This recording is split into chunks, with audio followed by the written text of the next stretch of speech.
இந்த குடிநீர் திட்டம் வந்ததுக்கு ஒரு வரலாறு மாதிரி இருக்குது. எப்படின்னா,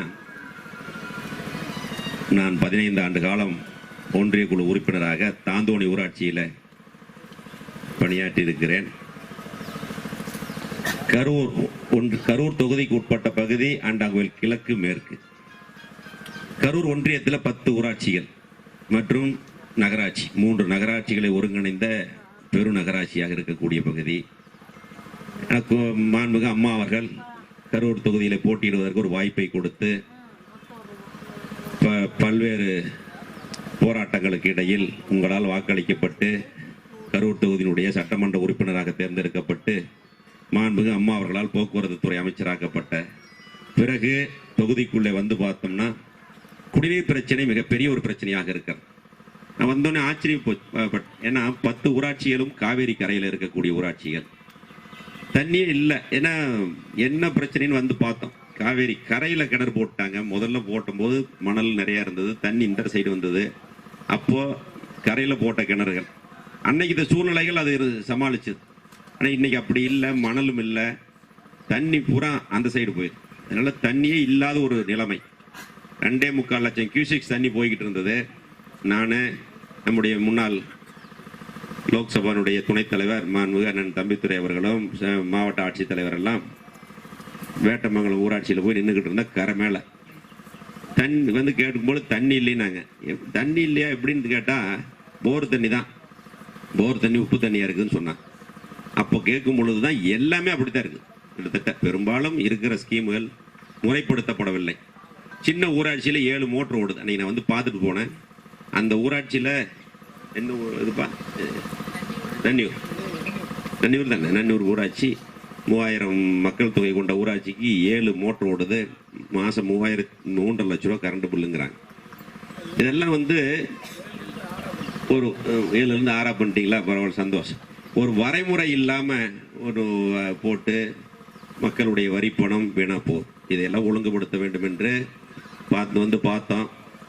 இதுவரைக்கும் ஒரு கிராம ஊராட்சிகளுக்கு குடிநீர் வடிகால் வாரியத்தின் மூலமாக நகராட்சிக்கும் பேரூராட்சிக்கும் வழங்குவது போல இந்த திட்டம் தமிழகத்தில் இதுதான் முதல் முறையாக வழங்கப்பட்டது. ஏனென்று சொன்னால் 600 மீட்டர் உள்ள போட்டு போஸ்ட் போட்டு மேலே கொண்டு வரோம். இது வந்து கிராம பஞ்சாயத்துகளுக்கு முடியாதுன்னு சொல்லிட்டாங்க. பேப்பர் ஃபைல் போனால் திரும்பி வந்துடும், ஃபைல் போயிடுச்சுன்னா திரும்பி வந்துடும். கிராம பஞ்சாயத்துக்கு கிணறு உள்ளே போட்டால் கூட பறித்து போடுவாங்க. பறித்து போட்டு பைப்பு போட்டு ஜாயின் பண்ணி ஓட்டுவாங்க. தண்ணி வரும், அடிச்சுக்கிட்டு போயிடும். அப்புறம் அது தண்ணி வத்த வரைக்கும் போட முடியாது. இல்லையா மாட்டு வண்டி விட்டு உடச்சி போடுவாங்க. இது பல பிரச்சனைகள் இருந்தது. இதெல்லாம் போக்கி நிரந்தரமாக முதல் கட்டமாக மண்மங்கலம், ஆத்தூர், பூலாம்பாளையம், கடம்பங்குறிச்சி ஊராட்சிகளுக்கு முதல் கட்டமாக அந்த பஞ்சாயத்தினுடைய குடிநீர் பிரச்சனையை தீர்க்க வேண்டும் என்று முடிவெடுத்து அதற்கு என்ன செய்ய வேண்டும் என்பதை ஆய்வு செய்த பொழுதுதான் 8,91,00,000 ரூபாய் மதிப்பீட்டில் கிணறு போடுறோம், போட்டு கொண்டு வந்து சர்வீஸ் வாங்கி இங்க தொட்டி கட்டுறோம். இந்த இதுவரைக்குமே அந்த எஸ்டிமேட் எதுக்குன்னா என்னைக்கும் காலத்துக்கும் இது நிரந்தரமான ஒரு தீர்வாக இந்த தீர்வு முடிவெடுக்கப்பட்டிருக்கிறது. ஏன்னா கிட்டத்தட்ட அங்க 50 அடி ஆழம் கிணறு போறாங்க. 15 மீட்டர் சார், 16 மீட்டர், 50 அடி ஆழம் போட்டு உள்ள பைப் போட்டுருவாங்க. சரி, தண்ணி ஃபில்டர் ஆகி வந்துடும். அங்கிருந்து மோட்டர் வச்சு இங்க ஒன்னு தொட்டியில் விட்டுருவோம். இங்கிருந்து 3 பஞ்சாயத்துக்கு முதல் கட்டமாக எடுக்கிறோம். அப்ப உங்களுக்கு தண்ணி ஆத்துல எவ்வளவு தண்ணி வந்தாலும் பைப் லைன் உடையாது, கேபிள் வந்து போகாது. தண்ணி ட்ரை சீசனா இருந்தாலும் நமக்கு தண்ணி இல்லைங்கிற பிரச்சனையை முழுமையாக தீர்க்க வேண்டும். ஏன்னா நம்ம நாமக்கே வாசிக்கு நம்ம இருக்கிறோம். சும்மா அப்போதைக்கு ஒரு மோட்டர் போட்டு ஒரு போரை போட்டு உங்களுக்கு தண்ணி கொடுத்துட்டு சரி ரைட் வந்தோம் சொன்னீங்க செஞ்சு கொடுத்தோம்ங்கிற ஒரு பேருக்காக இல்லை. இந்த திட்டம் காலத்துக்கும் அழியாத ஒரு மிகப்பெரிய திட்டத்தை மாண்புமிகு முதலமைச்சர் அவர்கள் நம்முடைய 3 ஊராட்சிகளுக்கு முதல் கட்டமாக வழங்கி இருக்கிறார். பல இவங்க ஃபைல் போட்டு அனுப்புவாங்க, திரும்பி வந்துடும். கிட்டத்தட்ட 9 கோடி ரூபாய் ஊராட்சிகளுக்கு கொடுக்க முடியாது. அதுவும் டாட் போர்டில் போட்டால் கூட்டு குடிநீர் திட்டம் தான் போடுவாங்க. அது மாதிரி இந்த மாதிரி வந்து போட்டு 3 பஞ்சாயத்துக்கு இங்கிருந்து பம்ப் பண்ணுற மாதிரி ஸ்கீம் கிடையாதுன்னு சொல்லிட்டாங்க. அப்புறமா விளக்கம் சொல்லி இந்த மாதிரி இருக்குது அப்படின்னு அதிகாரிகள் எல்லாம் பார்த்து சொல்லி மாண்புமிகு முதலமைச்சர் இடத்துலையே கூப்பிட்டு சொல்லி அவர் கூப்பிட்டு பேசி இந்த ஸ்கீம் வாங்கியிருக்கிறோம். சின்ன தொகையில அல்ல, முதல் கட்டமாக 3 ஊராட்சிகளுக்கு 9 கோடி ரூபாய் என்பது நிரந்தரமாக இந்த ஊராட்சிகளில் இருக்கக்கூடிய குடிநீர் பிரச்சனையை தீர்க்க வேண்டும் என்பதற்காக போடப்பட்ட திட்டம். இதை இந்த பகுதி மக்கள் எண்ணி பார்க்க வேண்டும். ஏன்னா போன வருஷம் ட்ரை சீசன்ல தண்ணி இல்லைன்னா பெரிய பிரச்சனை. நாங்க நின்று சிரிக்கிறேன். அந்த பையன் தான் கூடவே வேலை பார்த்தவனு வண்டி கொண்டு உள்ள விட்டான். வண்டி போய் மாட்டிக்கிச்சு. வண்டி வெளியே எடுக்கிறதுக்குள்ள பெரும் பிரச்சனை ஆயிடுச்சு. போட்டு கவிதா சொன்ன மாதிரி போர் போட்டா கீழே போய் தண்ணி வந்தது. தண்ணி உப்பு தண்ணியா போயிடுச்சு. பாலு தான் நினைக்கிறேன் ஆத்துக்குள்ள தண்ணி போர் போட்டா கடல் தண்ணி வருது மாமா நம்மள வந்து அப்படியே அங்கிருந்து லிங்க் ஆயிடுச்சு இருக்குதுன்னா. அதனால அந்த மாதிரி ரொம்ப சிரமத்துக்கு ஆளானோம். இனிமேல் நிரந்தரமாக முதல் கட்டமாக இந்த 3 ஊராட்சிகளுடைய குடிநீர் பிரச்சனையை தீர்த்து வைத்த அரசு அம்மாவுடைய அரசு என்பதை நீங்கள் எண்ணி பார்க்க வேண்டும். எந்த வேலை செஞ்சாலும் தெளிவா செய்யணும். அது கடைசி வரைக்கும் மக்களுடைய பயன்பாட்டிற்கு நிரந்தரமாக இருக்க வேண்டும் என்பது என்னுடைய நோக்கம். அந்த வகையில தான் ஆண்டாங்கோயில் கீழ்பாகம் ஊராட்சியில மிகப்பெரிய ஒரு ஸ்கீம். இது உங்களுக்கு காவேரி இருக்குது, என்னைக்கும் பிரச்சனை இல்லை. ஆனா நாங்க ஒரு வறண்ட நதி அமராவதியிலிருந்து போட்டிருக்கிறோம். வருஷத்துல 10 மாசம் சமாளிப்போம். 2 மாசத்துக்கு சிரமமா இருக்கு. இருந்தாலும் 10 மாசத்துக்கு நான் போட்டு 5 வருஷம் ஆகுது அந்த ஸ்கீம். இன்னை வரைக்கும் ஒரு நாள் கூட பிரச்சனைன்னு வந்ததே கிடையாது. மக்களுக்கு திருப்திகரமாக மிகப்பெரிய ஊராட்சி. நம்முடைய கரூர் மாவட்டத்திலேயே மிகப்பெரிய பஞ்சாயத்து. இதுவரைக்கும் நிரந்தரமாக அந்த பஞ்சாயத்துடைய பிரச்சனையை தீர்த்து வைத்திருக்கிறேன். அதே போல இந்த 3 ஊராட்சிகளுடைய குடிநீர் பிரச்சனை இந்த திட்டத்தின் மூலமாக நிரந்தரமாக முடித்து வைக்கப்படும் என்பதை தெரிவித்துக் கொண்டு, அது மட்டுமல்ல மாண்புமிகு அம்மானுடைய அரசு பல்வேறு திட்டங்களை கொடுத்திருக்கிறார். நீங்க தாந்தோணி ஒன்றியத்திற்கு குடிநீர் திட்டம் கேட்டோம். 81,40,00,000 வேலைகள் நடந்து கொண்டிருக்கிறது. புஞ்சை, புகழூர், அரவக்குறிச்சி தொகுதிகளுக்கு மாண்புமிகு முதலமைச்சர் அவர்கள் சென்ற நிதிநிலை அறிக்கையில் பேசும் பொழுது ஒரு ரஃப் எஸ்டிமேட்டாக அரவக்குறிச்சி, பரமத்தி ஒன்றியங்களுடைய குடிநீர் பிரச்சனையை தீர்ப்பதற்கு 250 கோடி ரூபாய் என்று அறிவித்தார்கள். இப்பொழுது திட்ட மதிப்பீடுகள் தயாரிக்கப்பட்டு 310 கோடி ரூபாய் அதற்கு உண்டான நிதி மாண்புமிகு முதலமைச்சர் அவர்கள் விரைவில் தன்னுடைய திருக்கரங்களால் அந்த திட்டத்தை துவக்கி வைக்க இருக்கிறார்கள் என்பதை நீங்கள் எண்ணி பார்க்க வேண்டும். மிகப்பெரிய திட்டம். நம்ம இந்த இடத்துல இருக்கிறோம், ஒரு பைப்பை போட்டு தண்ணி கொண்டு வந்துடும். ஆனால் பரமத்தி ஒன்றியம், அரவக்குறிச்சி ஒன்றியங்கள் மிக கடுமையான வறட்சி. மழையே கிடையாது. நம்ம ஊருக்கு கரூர் மைய பகுதியில் இருக்க மழையே கிடையாது. நேற்று திண்டுக்கல் போனா ஒரு 100 ஏக்கருக்கு பில்லு பூரா நெருப்பு பிடிச்சி எரிஞ்சு போச்சு. இந்த ஊசி பில்லு மாதிரி இருக்கு. அது கூட இன்னைக்கு இல்லை. அந்த பகுதியில் அவ்வளவு வறட்சியா இருக்குது. அதையெல்லாம் முதலமைச்சர் இடத்துல எடுத்து சொன்ன உடனேயே கிட்டத்தட்ட 40 அதிகாரிகளை அனுப்பி மாவட்டம் முழுவதும் 4 நாட்களாக இங்கே இருந்து ஆய்வு செய்து கடைமடை வரை குடிநீர் பிரச்சனை இருக்கிறது என்பதை உணர்ந்த உடனேயே மாண்புமிகு முதலமைச்சர் அவர்கள் கேட்ட உடனேயே 250 கோடி ரூபாய் அறிவித்தார்கள்.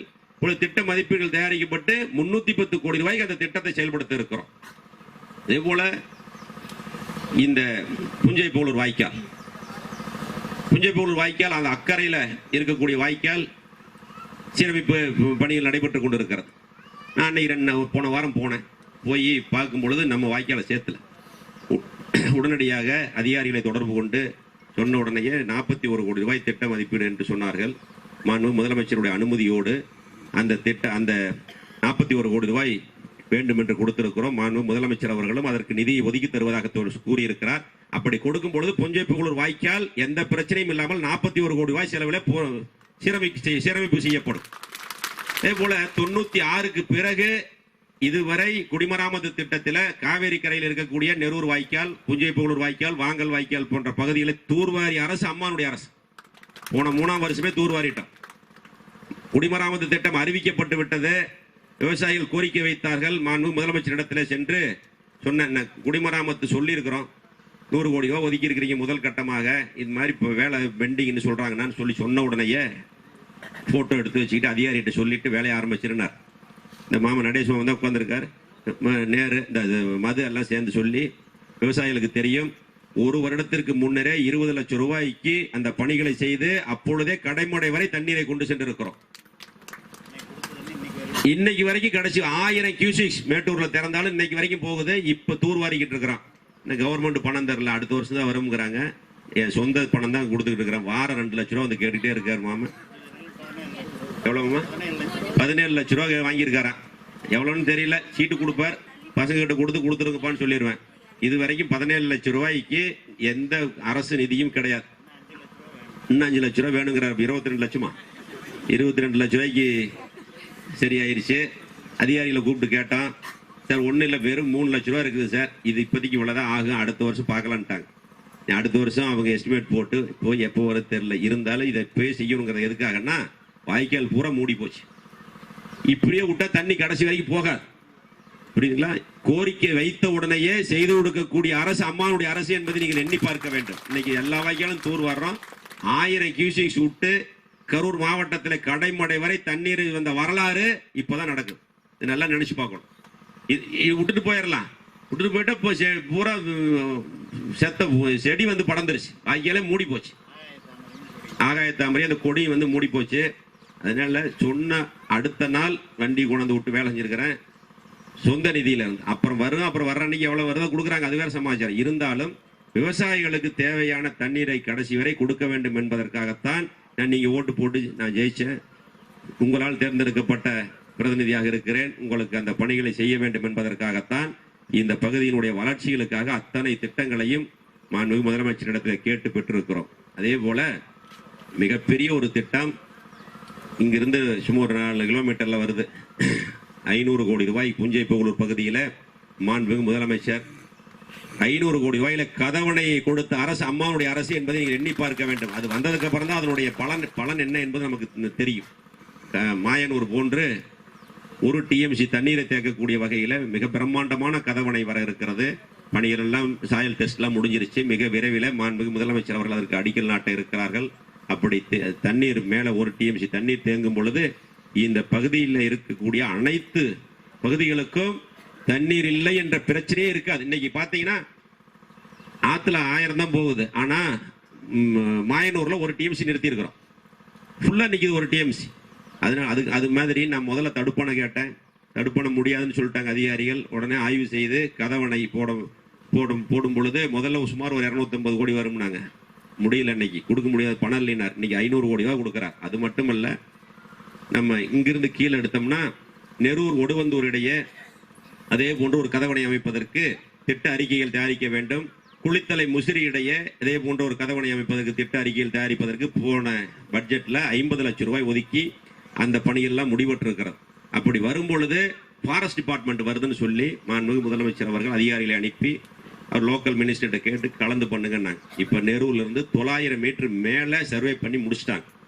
அப்படி வந்தா அங்க ஒரு கதவணை வரும். பிள்ளையார் சொல்லி போட்டிருக்கிறோம். நிச்சயமாக அடுத்தது மாண்புமிகு அம்மாவுடைய அரசு தான் தமிழகத்தில் ஆட்சி அமைக்கும். அந்த கதவணையும் கட்டப்படும். அதே போல நெரூர்ல இருந்து ஒடுவந்தூர் போட்டோம். சரி, குளித்தலையில இருந்து முசிறி போட்டோம். அந்த இடத்துலயும் ஃபாரஸ்ட் டிபார்ட்மெண்ட் வந்ததுனால 2 கிலோமீட்டர் கீழே தள்ளி நம்ம டிஸ்ட்ரிக்ட் உள்ளே தான் வருது. அங்கே இதே போன்ற ஒரு கதவணை அமைப்பதற்கு திட்ட அறிக்கைகள் முழுமையாக தயாரிக்கப்பட்டிருக்கிறது. அதை மாண்புமிகு முதலமைச்சர் அவர்கள் கொடுப்பதற்கு உண்டான முயற்சியில் எடுத்துக் கொண்டிருக்கிறார். நாங்களும் தொடர்ந்து கேட்டுக்கொண்டிருக்கிறோம். அதே போல மாண்புமிகு அம்மா அவர்கள் சொன்ன நெரூர் உன்னியூர் பாலம் என்பது 96 அறிவிக்கப்பட்ட பாலம். அம்மா வந்து நம்முடைய திருவள்ளூர் மைதானத்தில் தேர்தல் பிரச்சாரத்தின் பொழுது நெரூர் உன்னியூர் இடையே உயர்மட்ட பாலம் கட்டப்படும் என்று சொன்னார்கள். ஆனால் அது அப்படியே கடப்பிலே போடப்பட்டு விட்டது. இப்பொழுது மாண்புமிகு முதலமைச்சர் அவர்கள் அனைத்து பணிகளும் முடிவுற்று அந்த பகுதியில் திருச்சி மாவட்டத்தில் நிலம் எடுக்கின்ற வேலைகள்லாம் முடிந்து விட்டது. நம்முடைய மாவட்டத்தில் நம்முடைய வருவாய்த்துறை அதிகாரிகளை அனுப்பி மாவட்ட ஆட்சித்தலைவர் அவர்கள் அதற்கு உத்தரவிட்டு அந்த பணிகளும் நடந்து கொண்டிருக்கிறது. நேற்று மேல சர்வே பண்ணி முடிச்சிட்டாங்க. அப்படி வந்தா அங்க ஒரு கதவணை வரும். பிள்ளையார் சொல்லி போட்டிருக்கிறோம். நிச்சயமாக அடுத்தது மாண்புமிகு அம்மாவுடைய அரசு தான் தமிழகத்தில் ஆட்சி அமைக்கும். அந்த கதவணையும் கட்டப்படும். அதே போல நெரூர்ல இருந்து ஒடுவந்தூர் போட்டோம். சரி, குளித்தலையில இருந்து முசிறி போட்டோம். அந்த இடத்துலயும் ஃபாரஸ்ட் டிபார்ட்மெண்ட் வந்ததுனால 2 கிலோமீட்டர் கீழே தள்ளி நம்ம டிஸ்ட்ரிக்ட் உள்ளே தான் வருது. அங்கே இதே போன்ற ஒரு கதவணை அமைப்பதற்கு திட்ட அறிக்கைகள் முழுமையாக செஞ்சிருக்கிறோம். அதே போல மீதி இருக்கக்கூடிய ஊராட்சிகளுக்கும் அதே போல காதப்பாறை ஊராட்சி என்பது நகராட்சியினுடைய அருகாமையில் இருக்கக்கூடிய மிகப்பெரிய ஊராட்சி. குடிநீர் பிரச்சனை மிகப்பெரிய பிரச்சனையாக இருக்கிறது. அதற்காக 3 கோடி 10 லட்சம் ரூபாய் முதல் கட்ட நிதியாக மாண்புமிகு முதலமைச்சரிடத்தில் அனுமதியை பெற்றிருக்கிறோம். அது இங்கிருந்து ராமேஸ்வரப்பட்டி சம்பு வரைக்கும் கிட்டத்தட்ட 11 கிலோமீட்டர். நம்ம ஊராட்சி ஒன்றிய குழு உறுப்பினர் நம்முடைய தமிழ் அவர்களும் அந்த பகுதியினுடைய இருக்கக்கூடியவர்கள் எல்லாம் சேர்ந்து தொடர்ந்து இடத்துல வலியுறுத்தி வந்தார்கள். அவர்களையும் அழைச்சிட்டு போய் எங்க கிணறு போடலாம், எப்படி கொண்டு போகலாம், என்ன சைஸ் பைப் போடலாம் அப்படிங்கிறதெல்லாம் ஆய்வு பண்ணி விரைவில் பணி துவங்க இருக்கிறது. அந்த ஸ்கீம் கொண்டு போயிட்டா காதப்பாறை ஊராட்சியினுடைய பிரச்சனை தீர்ந்து விடும். அதே போல அடுத்ததாக ஆத்தூருக்கு டைரக்டா இங்கிருந்து பம்ப் ஆகுது. ஆத்தூர் வரைக்கும் போய் சேர்றதில்ல கடைசி வரைக்கும். அது அப்படி வந்து சொன்னாங்க, தண்ணி வரமானேன்னு சொன்னாங்க. உடனடியாக பண்டுதாரம்புதூர் பகுதியில் ஒரு கிணறு அமைத்து அந்த பகுதியிலிருந்து அந்த ரெண்டா பிரிக்கும் பொழுது இப்ப ஆத்தூர் பூலாம்பாளையம் ஊராட்சியில் குடிநீர் பிரச்சனை இல்லை என்பது அளவுக்கு அந்த திட்டத்தை நாங்கள் சிறப்பாக செயல்படுத்தி இருக்கோம். அதே போல பஞ்சமாதேவி மின்னாம்பள்ளி பஞ்சமாதேவி ஊராட்சியில் ஆத்துல மோட்டர் போட்டா பஞ்சமாதேவி காலனி வரைக்கும் ஒரே பம்பிங் லைன் இருக்கக்கூடிய இடையில இருக்கக்கூடிய கிட்டத்தட்ட 22 டேங்க் நினைக்கிறேன். எல்லாத்துக்கும் அவங்க எடுத்துறாங்க. ஆரம்பத்தில் இருக்கக்கூடிய டேங்க் ஃபுல் ஆயிருது, கடைசி வரைக்கும் வர்றதில்லைன்னு ஒரு பெரிய ஒரு பிரச்சனை இருந்தது. அதற்கும் சுமார் கிட்டத்தட்ட ஒரு 1 கோடி ரூபாய் செலவில் மின்னாம்பள்ளி பிரிவில் 3 லட்சம் லிட்டர் கொண்ட தொட்டி கட்டி அங்க அந்த தொட்டியில வந்து டைரக்டா பம்ப் பண்ணா தொட்டிக்கு வந்துடும் தண்ணி. அங்கிருந்து 3 பிரிக்கிறோம், 3 இடத்துக்கு பிரிக்கிறோம். இப்ப அந்த மின்னாம்பள்ளி பஞ்சமாதேவி பஞ்சாயத்துல ஒரு பகுதி குடிநீர் பிரச்சனை முழுமையாக தீர்க்கப்பட்டிருக்கிறது. எதுக்காக சொல்றேன்னா, என்ன மாதிரி திட்டம் போட்டு என்ன மாதிரி பைப் லைன் போடணும், எப்படி மோட்டர் வைக்கணும், இது மக்களுடைய பிரச்சனைக்கு நீண்ட கால தீர்வாக எப்படி இருக்கும் என்பதை ஆய்வு செய்து அதிகாரிகளை அனுப்பி டிஜிட்டல் சர்வே செய்து முறையாக குடிநீர் திட்டத்தை செயல்படுத்தி கொண்டிருக்கிறோம். இதுதான் கடனுக்கு ஒரு மோட்டரை போடுறோம் சொல்றாங்க, ஒரு போரை போடுறோம், ஒரு 2 மோட்டர் மாட்டுறோம் இல்லையா. ஆத்துல இப்ப அப்படித்தான் இருக்குது, 7 மோட்டர் ஓடுற பஞ்சாயத்து. இந்த கவுன்சிலர் எல்லாம் பின்னாடி வந்துட்டு சிரிக்கிறாங்க. ஒரு மோட்டாருக்கே அந்த பஞ்சாயத்துல தண்ணி மக்கள் இல்லை, ஆனா 7 மோட்டர் ஓடும். அத்தனை இது கரண்ட் பில்லா வேஸ்டா போகுது. அது போய் பார்த்தோன்னே நான் உண்மையிலேயே ரொம்ப வருத்தப்பட்டேன். அவ்வளவு வேஸ்டா இருக்குது. அதை எல்லாத்தையும் ஒழுங்கு பண்ணி ஒரே மோட்டார் போட்டு இந்த 10 ஊராட்சிகளும் அதே போல மேல்வாத்துக்கு 2.5 கோடி ஸ்கீம் போட்டிருக்கிறேன். எனக்கு 12 கிராம பஞ்சாயத்துகள் வருகிறது. 12 கிராம பஞ்சாயத்துகளும் குடிநீர் பிரச்சனையை தன்னிறைவு பெற்ற ஒரு தொகுதியாக மாற்ற வேண்டும் என்பதற்காக சீரிய முயற்சிகளை மேற்கொண்டிருக்கிறோம். அதே போல அம்மா அவர்கள் நகராட்சிக்கு மிகப்பெரிய திட்டங்களை கொடுத்திருக்கிறார்கள். 90% பணிகள் முடிவடைந்து விட்டது. இன்னும் 10% தான் இருக்குது. பொண்ணுக்கு கூட ஊராட்சி செயலாளர் பதவி கருணை அடிப்படையில் நேற்று 4 பேருக்கு கொடுத்தோம். 4 பேருக்கு வழங்கப்பட்டது. அதில் நம்முடைய கரூர் ஒன்றியத்தை சேர்ந்த ஒரு பொண்ணும் அதுக்கு வழங்கி இருக்கிறோம். அதே போல வடுகர் தெரு கரை ரோடு நம்ம சுந்தரம்லாம் நீ சொன்னாங்களாதான் அந்த கரை ரோடு பணிகள் ஆரம்பிக்கப்படும். இதே போல சாலை வசதிகள் எல்லாம் சிறப்பாக செய்து கொடுத்திருக்கிறோம். எல்லா ஊருக்கும் சமுதாய கூடம் வேணும்னு கேட்கிறாங்க. என்னால் முடிஞ்ச அளவுக்கு, ஏன்னா 5 ஆண்டுகள் 4 வருஷம் முடிஞ்சிருக்குது. 4 வருஷம் சட்டமன்ற உறுப்பினர் மேம்பாட்டு நிதியில எவ்வளவெல்லாம் செய்ய முடியுமோ அத்தனை செஞ்சிருக்கிறோம். பெரிய ஒரு நம்ம கரூர் ஒன்றியத்தில் ஆத்தூர் பூலாம்பாளையம் நம்ம ஆத்தூர்ல ஒரு பெரிய சமுதாய கூடம் 1 கோடி ரூபாயமா 80 லட்சம் ரூபாய்க்கு ஒரு சமுதாய கூடம். ஏனென்று சொன்னால் வசதி இல்லாதவர், ஏழை எளிய தாழ்த்தப்பட்ட மக்கள் ஒரு குடும்பத்தில் நடக்கக்கூடிய ஒரு நிகழ்ச்சிகளை இதில் நடத்துவதற்கு ஆத்தூர்ல ஒண்ணு. மின்னாம்பள்ளி பகுதியில் 80 லட்சம் ரூபாய். வாங்கல் பகுதியில் 1 கோடி ரூபாய். வாங்கல் பகுதியில் அந்த போலீஸ் குவார்டர்ஸ் இருக்குது, அதை இடிக்கணும். அது டிபார்ட்மெண்ட், அந்த டிபார்ட்மெண்ட்ல இருக்கக்கூடிய நிலத்தை அந்த வேற டிபார்ட்மெண்ட்டுக்கு மாற்றி அங்கே 1 கோடி ரூபாய் அதுக்கும் ஃபண்டு வந்துருச்சு. அது இல்லாமல் கிராமங்களில் 15 லட்சம் ரூபாய் முதல் 20 லட்சம் ரூபாய் கொடுத்து அனைத்து ஊர்களுக்கும், பெரிய ஊர்களுக்கு முதல்ல கொடுத்துக்கிட்டு இருக்கிறோம். அனைத்து ஊர்களுக்கும் அந்த திட்டத்தை நாங்கள் செயல்படுத்தி கொண்டிருக்கிறோம். அதே போல சின்னக்காளிபாளையம் பகுதியில் ஒரு தாழ்த்தப்பட்ட ஒரு சமுதாயத்தை சார்ந்த ஒரு ஊரை ஒரு மாடல் வில்லேஜாக எடுத்து 30 தொகுப்பு வீடுகளை அங்கே அமைத்து கொடுப்பதற்கு உண்டான முயற்சிகளை எடுத்து பணிகள் நடைபெற்றுக் கொண்டிருக்கிறது. இது நம்முடைய மாவட்டத்தில் மாதிரி கிராமமாக அதை மாற்ற வேண்டும் என்பதற்காக 2,10,000 ரூபாய் கொடுக்குறாங்க. 2,10,000 ரூபாயில கண்டிப்பா வீடு கட்ட முடியாது, அதிகாரிகளுக்கு எல்லாத்துக்கும் தெரியும். அதற்கு மேற்கொண்டு ஒரு 1.5 லட்ச ரூபா வேணும், 2 லட்ச ரூபா வேணுங்கிறாங்க. 30 வீடுனா 60 லட்ச ரூபா வேணும். அவங்க கிட்ட யார்கிட்டும் காசே வாங்காம அந்த பணிகளை அவர்களுக்கு செய்து கொடுத்து நம்முடைய மாவட்டத்தில் முதல் ஒரு மாதிரி கிராமமாக ஒரு தாழ்த்தப்பட்ட ஏழை எளிய மக்களுக்கு ஒரு திட்டத்தை செயல்படுத்துவதற்கான நடவடிக்கைகளை செய்து கொண்டிருக்கிறோம். அதே போல சுத்தி ரோடு போட்டு அந்த மழைநீர் சேகரிப்பு பண்ணி வாக்கிங் ட்ராக் போட்டு அங்கே ஒரு பார்க் போட்டு லைட் போட்டு 3 கோடி ரூபாய் நிதி ஒதுக்கப்பட்டிருக்கிறது. அதற்குண்டான வேலைகளும் நம்ம மிக விரைவில் தொடங்க இருக்கிறோம். அது மட்டுமல்ல, மாவட்டத்தில் எல்லா பகுதிகளிலும் இடம் இருக்கக்கூடிய இடங்களில் மரங்களை வளர்க்க வேண்டும் என்று இது நீண்ட நாள் கனவு எனக்கு. அதை செய்வதற்கு உண்டான முயற்சிகளை எடுத்து 2 வருஷத்துக்கு முன்னாடியே பிளான் போட்டோம். வேலை பளுவின் காரணமாக அது நின்று போச்சு. இப்போ ஒரு 1.5 வருஷமா அந்த வேலை ஒரு வருஷம் புரட்சித் தலைவருடைய 100ஆண்டு விழாவில் மாண்புமிகு முதலமைச்சர் அவர்கள் கானகத்துக்குள் கரூர் என்ற ஒரு திட்டத்தை துவக்கி வைத்து மாண்புமிகு முதலமைச்சர் அவர்களும் துணை முதலமைச்சர் அவர்களும் 2 மரத்தை கொடுத்து அந்த 2 மரம் சர்க்கியூட் ஹவுஸில் வச்சுட்டு கொண்டு போய் அதுக்கப்புறம் இடையில கொஞ்சம் 6 மாசம் பிரேக் ஆயிடுச்சு.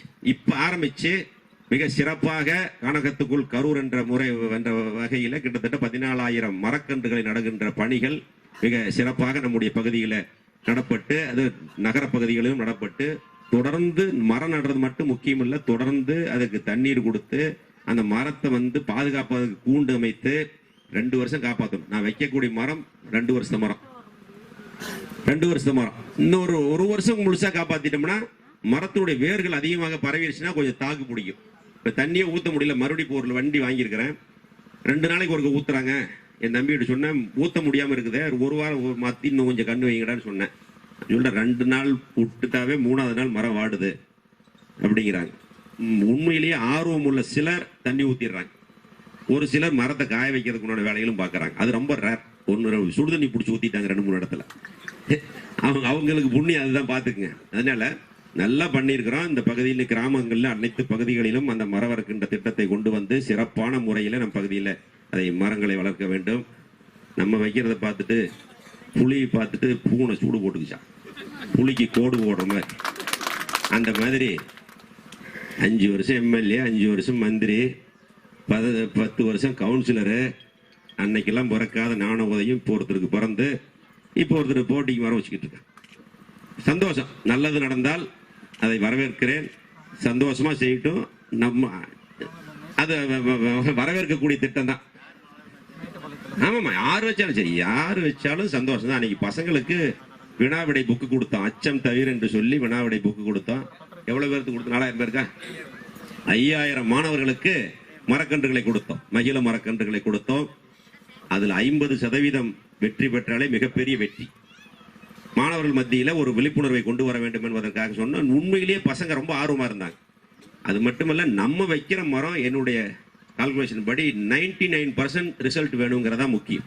100 மரம் வச்சா 99 மரம் மரமாகணும், அதுதான் முக்கியம். மரம் பேருக்கு வச்சுட்டு போறது மரம் அல்ல, அது கடனுக்கு வைக்கிறது வேலை. நான் ஒரு சாக்கடை கட்டினாலும் சரி, அதை தீர்க்கமாக நிரந்தரமாக மக்களுக்கு பயன்படக்கூடிய வகையில் இருக்க வேண்டும் என்று போய் பார்த்து தான் கட்டுவேன். போன தடவை துணை முதலமைச்சருடைய இலாக்காவில் இருக்கக்கூடிய வீட்டு வசதி துறையில் இருக்கக்கூடிய அந்த சிறப்பு நிதியில 13 கோடி ரூபாய் கேட்டேன். 13 கோடியே 10 லட்சம் வெறும் சாக்கடை அமைப்பதற்கு மட்டுமே கேட்டேன், கொடுத்தார். இன்னைக்கு பிரம்மாண்டமா கட்டியிருக்கு, சூப்பரா கட்டியிருக்கிறோம். எங்க பஞ்சாயத்துல டவுனை ஒட்டி இருக்குது, 3 கோடி ரூபாய் ஒரே சாக்கடை. நம்ம பீடிக்கு தெரியும், 2 வருஷ போராட்டம். கிராம பஞ்சாயத்துக்கு ஒரு சாக்கடைக்கு 3 கோடி ரூபாய் கொடுக்க முடியாட்டாங்க. கம்பி கட்டி போட்டிருக்கிறோம். அந்த பகுதியில் போய், ஏன்னா அந்த பகுதியில் மழை பெஞ்ச தண்ணி ஊருக்குள்ள போய் அந்த ஸ்டேட் பேங்க் காலனிக்குள்ள இவ்வளவு தண்ணி நிற்கும். நம்மெல்லாம் போக வேட்டி சுட்டி பிடிச்சிக்கிட்டு போய் பார்த்துவிட்டு போட்டோ போஸ்ட் கொடுத்துட்டு வந்துடுவோம். இதுதான் நடந்தது. ஒன்றும் பண்ணவே முடியல, வடிவே இல்லை. பட்டா நிலத்துக்குள்ள போகுது, உடம்பணிங்கிறான். ஒரு 2 அடி தான் அகலம், அதில் எல்லா தண்ணி போக மாட்டேங்குது.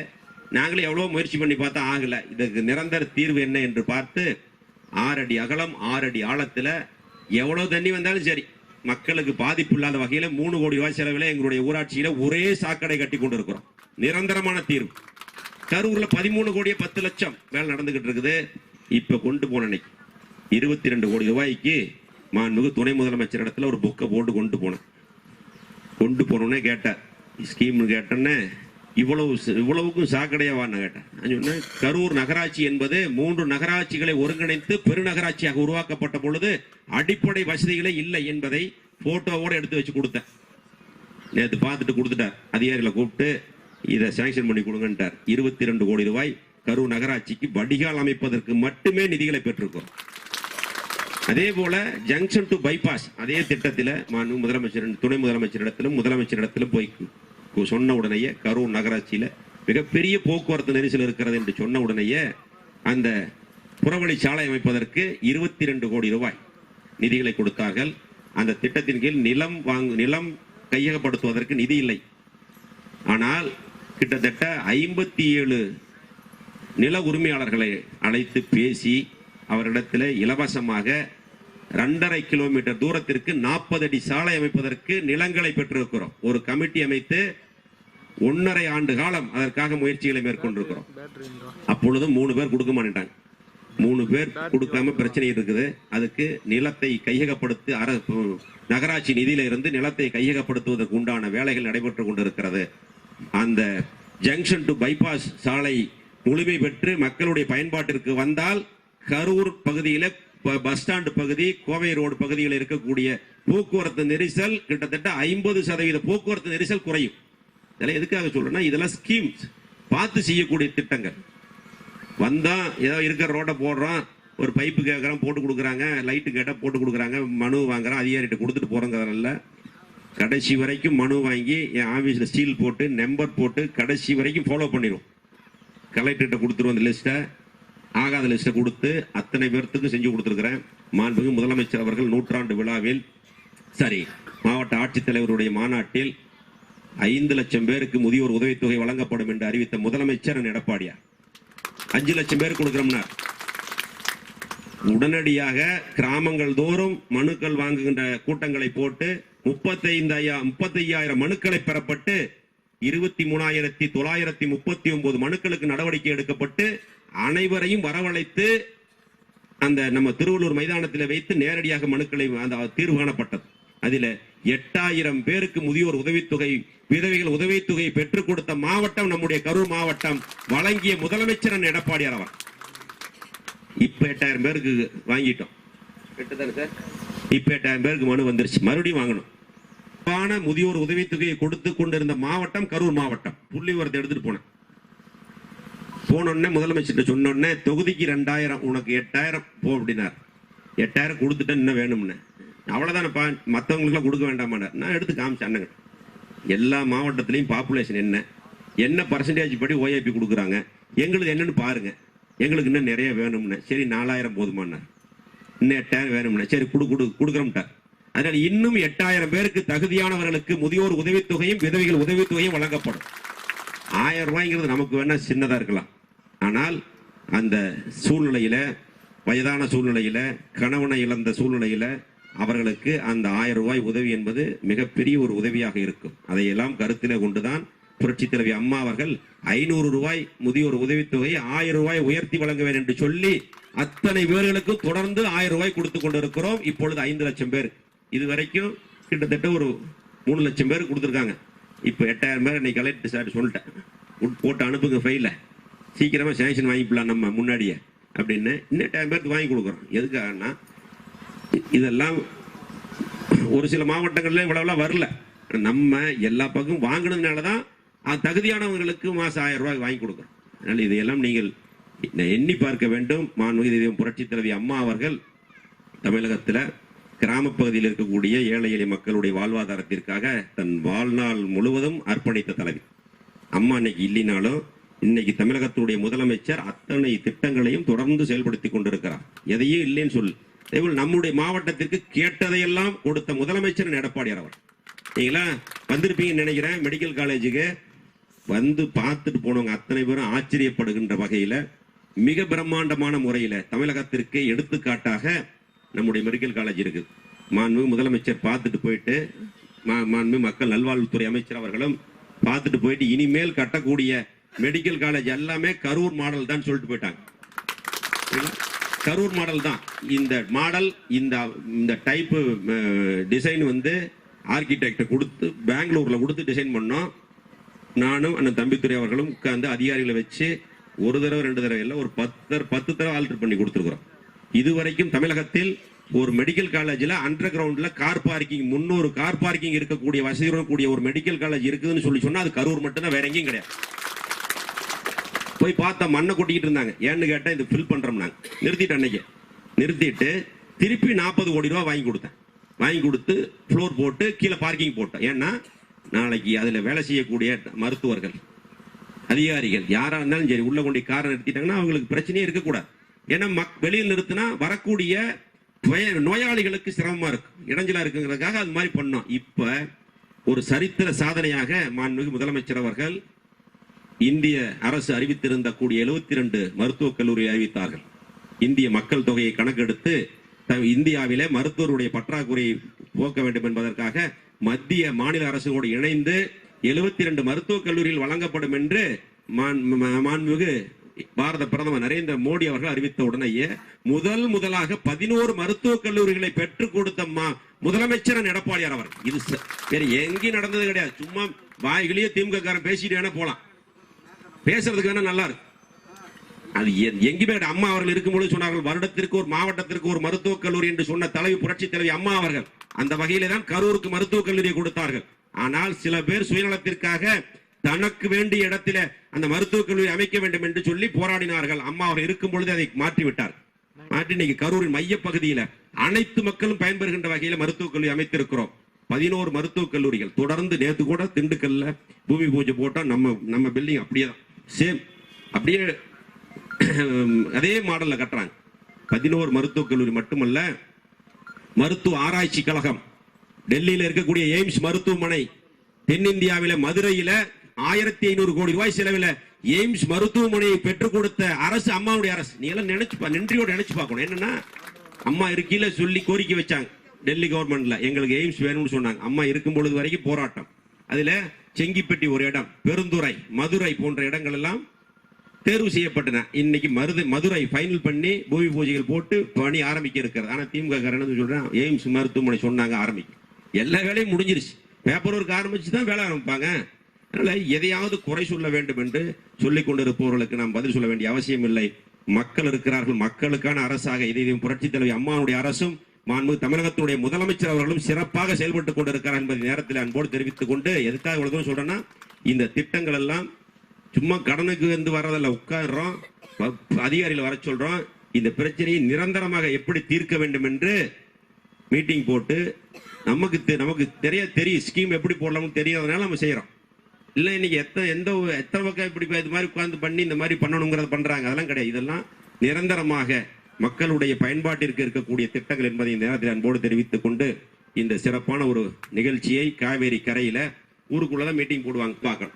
அதெல்லாம் அந்த பஞ்சாயத்து தலைவர்களுடைய வேலை. ஏன்னா இது வரைக்கும் பஞ்சாயத்து போர்டு இல்லாம இருந்தது. இன்னைக்கு மாவட்ட கவுன்சிலர், ஊராட்சி ஒன்றிய குழு உறுப்பினர்கள், பஞ்சாயத்து தலைவர், வார்டு உறுப்பினர் என்று அனைவரும் வந்து விட்டாங்க. அவங்க எல்லாம் பார்த்து நிரந்தரமான ஒரு தரமான குழாய்களை அமைத்து அதுக்கு எல்லாத்துக்கும் ஒரே மாதிரி பெருவல் வச்சு வேண்டியவன் வேண்டாதவன் பார்க்க கூடாது.